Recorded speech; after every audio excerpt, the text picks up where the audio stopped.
Si vous vous demandez ce que vous pensez des choses, vous allez parfois vous attirer des ennuis. Donc ce que nous devons faire, c'est faire ce que nous savons être juste et arrêter de nous demander si nous le voulons ou ce que nous en pensons. Restez avec nous dans Jouissez de votre vie.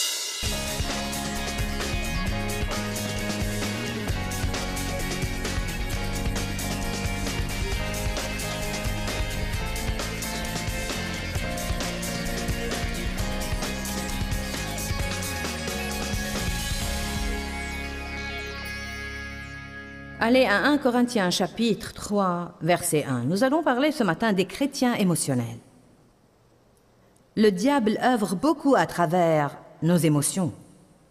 Nous voulons parler aujourd'hui des gens émotionnels, des chrétiens émotionnels. Tout d'abord, une personne émotionnelle peut être croyante ou incroyante. La Bible parle en fait de chrétiens spirituels et de chrétiens charnels. Donc, tous les chrétiens ne sont pas spirituels. Beaucoup d'eux sont charnels. Savez-vous ce que cela veut dire? Ils marchent selon la chair. Ils ont accepté Jésus comme leur sauveur. Ils ont quelque chose de bien dans leur esprit. Mais rien n'a changé dans leur chair. La Bible dit dans Philippiens, « Mettez en œuvre votre salut avec crainte et tremblement ».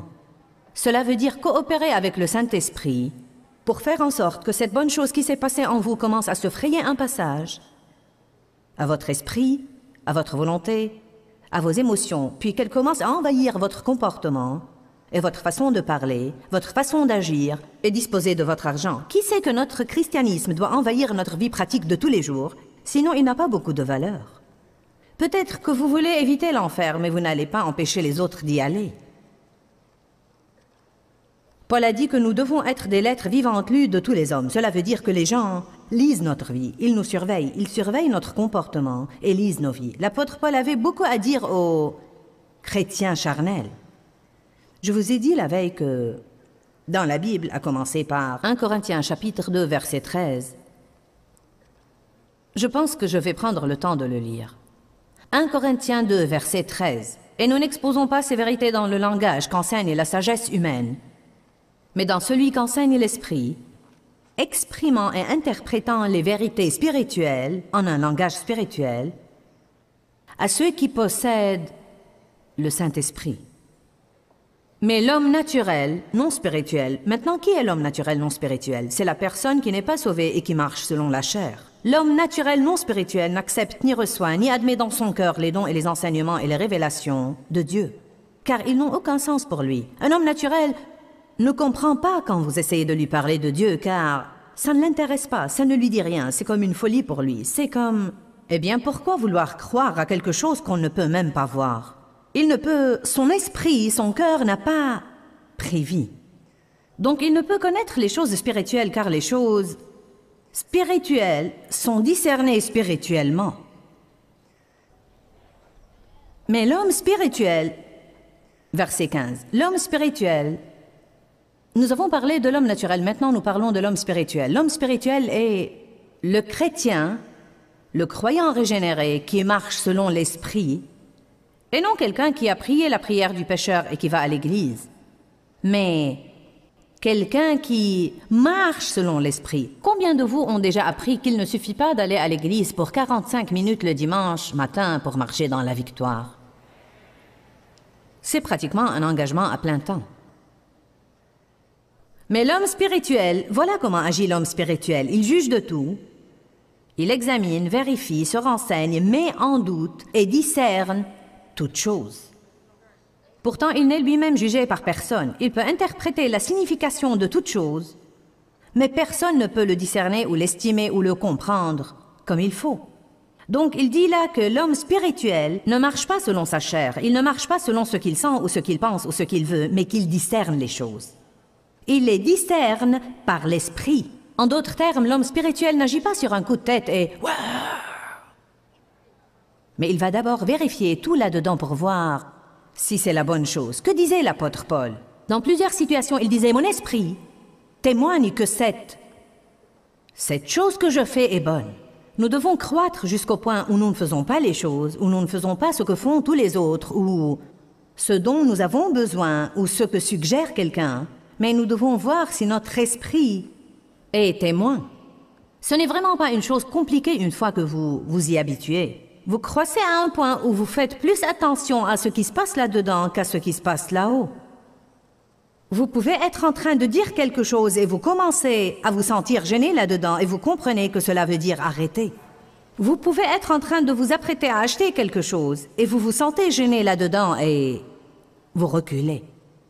Vous pouvez être en train de vous apprêter à prendre un engagement, signé à l'endroit indiqué, et vous pensez tout à coup, quelque chose est en train de grincer là-dedans où il y a un sentiment de gêne. En fait, c'est comme, eh bien, il vaut mieux reculer. Si les gens faisaient ça, ils éviteraient les ennuis. Nous aurions une vie extraordinaire. C'est un des plus grands moyens dont nous pouvons honorer Dieu, car quand nous faisons ça, nous reconnaissons Dieu.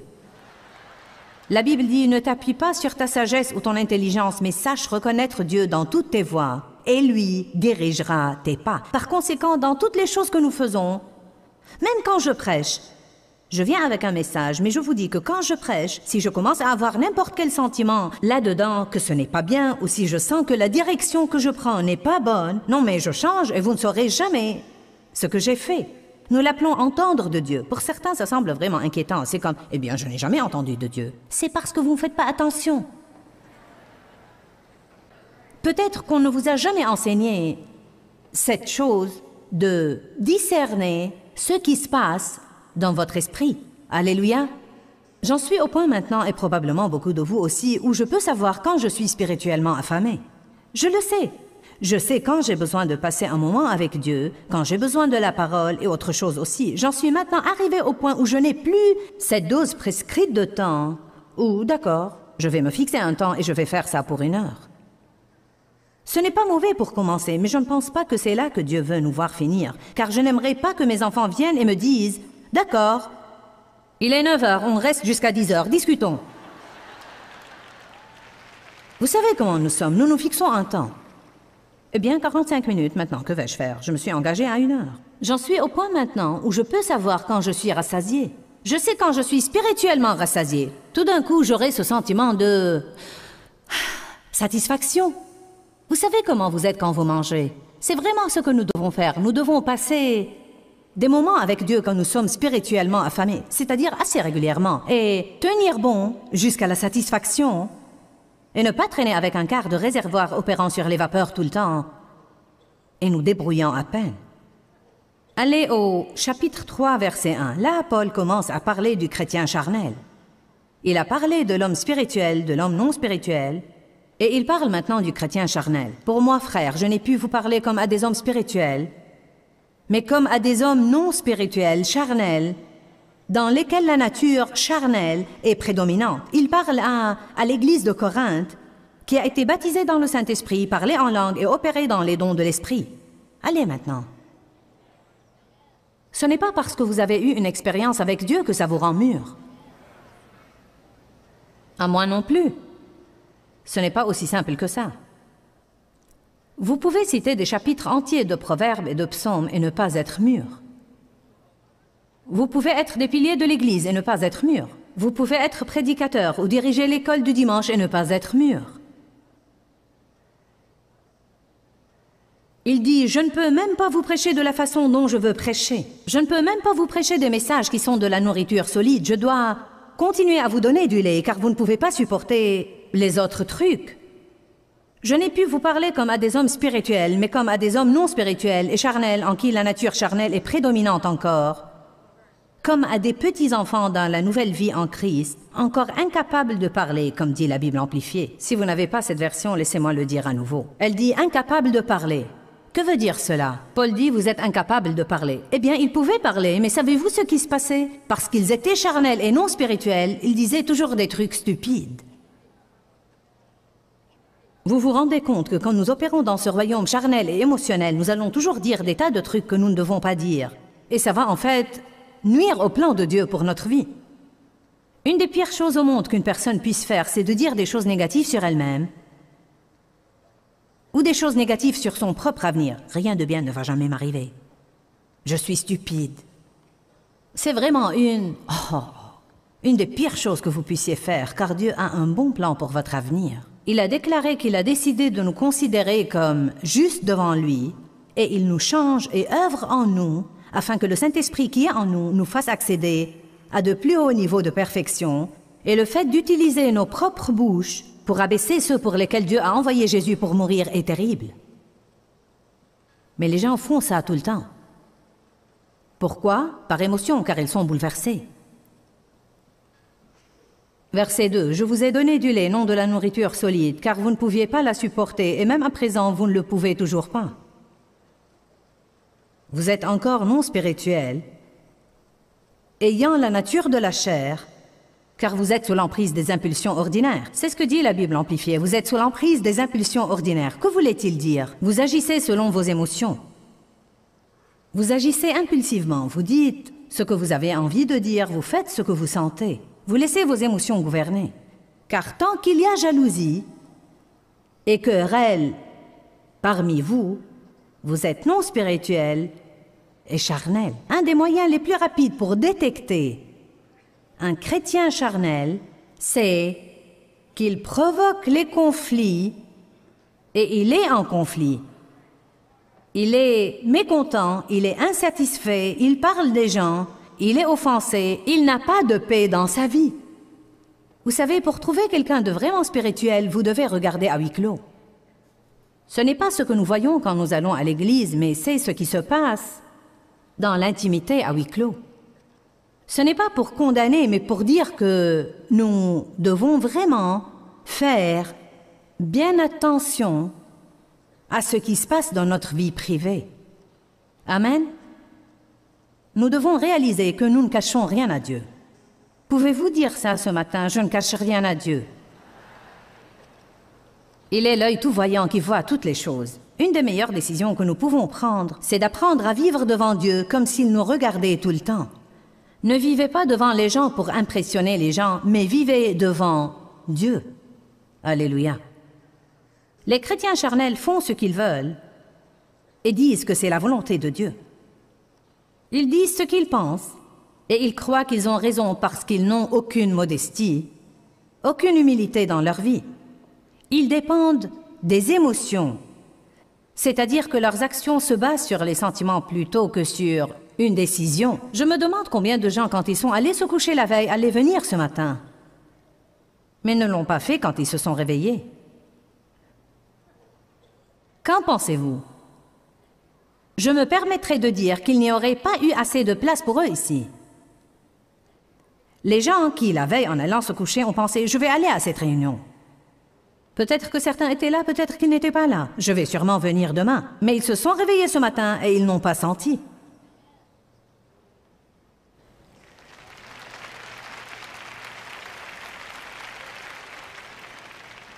Vous savez quoi? Je n'ai pas senti que je voulais venir non plus. Vous dites, eh bien. Le fait d'être venu vous dit quelque chose sur mon caractère.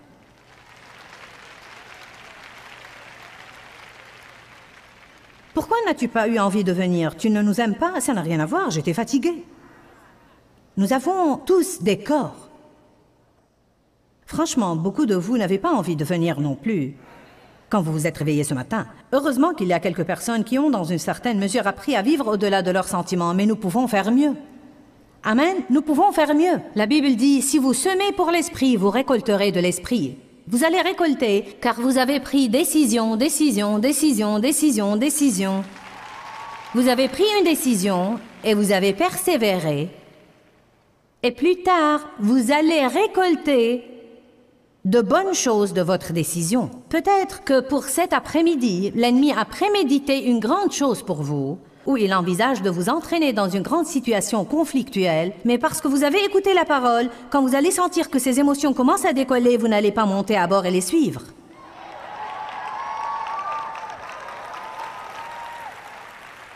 Si vous n'étiez pas ici la veille ou aujourd'hui, vous ne saurez même pas ce qui se passe vraiment. L'ennemi trompe les gens parce qu'ils ne sont pas éduqués sur ce qu'ils doivent faire. L'éducation prend du temps. Ceux qui sont allés au collège vous diront que ça prend du temps. Un médecin vous dira qu'il a passé beaucoup d'années pour faire ses études. Maintenant, il récolte les avantages. Il a probablement un bon revenu, une belle vie, mais il a passé un temps.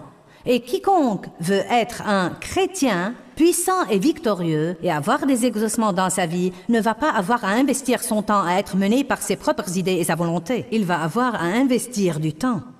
Il va avoir à investir du temps, qu'il en ait envie ou non. Amen.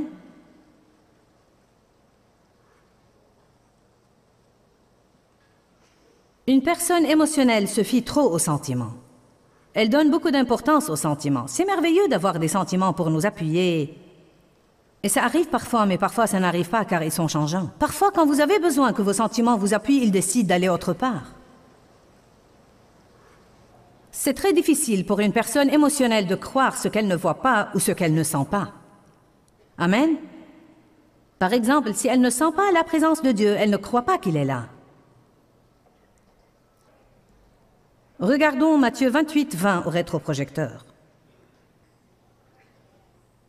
Je suis avec vous. Quand? Quand? Quand? Non pas je suis avec vous quand vous me sentez. Je suis avec vous tous les jours jusqu'à la fin des temps. Nous allons commencer à croire la parole plus que nos sentiments. Si nous commençons à croire la parole plus que nos sentiments et que nous commençons à ne pas dire ce que nous sentons, mais à dire ce que dit la parole, à ce moment-là, nous nous accordons. Avec qui? Dieu. Savez-vous avec qui nous nous accordons si nous suivons nos sentiments la plupart du temps? L'ennemi. La Bible dit dans Romains chapitre 6 que notre chair est l'instrument à travers lequel Satan œuvre. Notre chair est l'instrument à travers lequel il œuvre. Voilà pourquoi nous devons apprendre à dire non à la chair. Et en disant non à la chair, nous disons non au diable. Il y a une autre écriture qui nous dit qu'il est avec nous tout le temps. Projetons Hébreux 13, 5 sur les écrans. Je quoi? Quand? Quand? Jamais. Vous voulez dire comme jamais au grand jamais? Je ne te délaisserai jamais, ni t'abandonnerai. Alléluia. Donc cela veut dire que même quand je ne sens pas Dieu, il est là. Je me rappelle toutes les années où je priais, ou bien j'étais dans une réunion d'église. Disons, je priais et je ne sentais pas Dieu. À ce moment-là, je pensais, Dieu ne m'a pas écouté aujourd'hui. Ou mes prières n'étaient pas efficaces aujourd'hui car je n'ai pas senti Dieu. Je peux vous le dire, je ne me pose même plus cette question. C'est comme vous devez être de l'autre côté de ça. J'ai demandé l'autre jour à quelqu'un ce qu'il ressentait à propos de quelque chose. Et il m'a dit, vraiment, je ne veux pas que ça ait l'air stupide, ou même super spirituel, mais il a dit, je ne sens pas. J'ai dit, que veux-tu dire par là? Nous en avons parlé et il a dit, je ne fais pas les choses car je sens ou je ne sens pas. Je suis simplement engagé. Amen. Quelqu'un m'a demandé depuis 2 ans ce que je pensais du voyage. J'ai dit, je ne me pose plus cette question depuis longtemps. Le problème, c'est que si vous vous demandez ce que vous pensez des choses, vous allez parfois vous attirer des ennuis. Donc ce que nous devons faire, c'est faire ce que nous savons être juste et arrêter de nous demander si nous le voulons ou ce que nous en pensons. Vous ne nettoyez pas votre maison car vous en avez envie. Amen, amen, amen. Vous le faites car ça fait partie de la vie de tous les jours et c'est ce que vous devez faire pour ne pas vivre dans une porcherie. Amen. Certaines personnes, si elles ne se sentent pas ointes, ou si elles ne sentent pas que Dieu leur permet de faire quelque chose, ne font rien. En fait, vous devez tous savoir combien je me sens parfois horriblement normal quand je viens ici pour mener une réunion. Maintenant, il y a des moments où je me sens vraiment comme mon Dieu, Dieu soit loué, alléluia. Je sens l'onction et je sens Jésus. Je me sens prophétique, je me sens créative, je me sens comme wow, mon Dieu, je peux faire tout ce soir. Mais je ne me sens pas toujours comme ça. Parfois, je monte ici et je me sens horriblement normal. C'est comme, bon sang, ça fait peur. Mais j'ai appris par expérience, dites tous expérience, que si je sens Dieu ou non, il est là. Si je me sens ointe ou non, je le suis. Dieu m'a appelé à faire quelque chose et il ne m'a jamais déçu, pas une seule fois. Je peux en fait dire, je ne crois pas que je suis un jour montée en chair et que je me suis rendue ridicule. Vous savez pourquoi? Parce que je ne me suis pas appelée à faire ça. Dieu m'a appelée et si Dieu ne m'aidait pas à le faire, je n'aurais pas eu la moindre idée comment faire ce que je fais.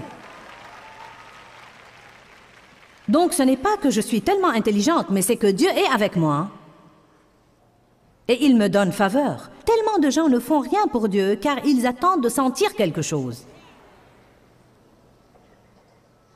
Quelqu'un m'a dit une fois, je sais que Dieu m'a appelé au ministère, mais je ne me sens pas encore prêt. J'ai pensé, oh, tu ne vas jamais te sentir prêt. Et si jamais tu le sens, tu auras de pires ennuis que... Oui, gloire, je suis prêt maintenant. Quand nous faisons ça, nous ne nous appuyons pas sur Dieu. Nous pensons simplement, je peux le faire tout seul. Regardez cette écriture. Laissez-moi vous dire quand les eaux se fendent. Allez à Josué 3.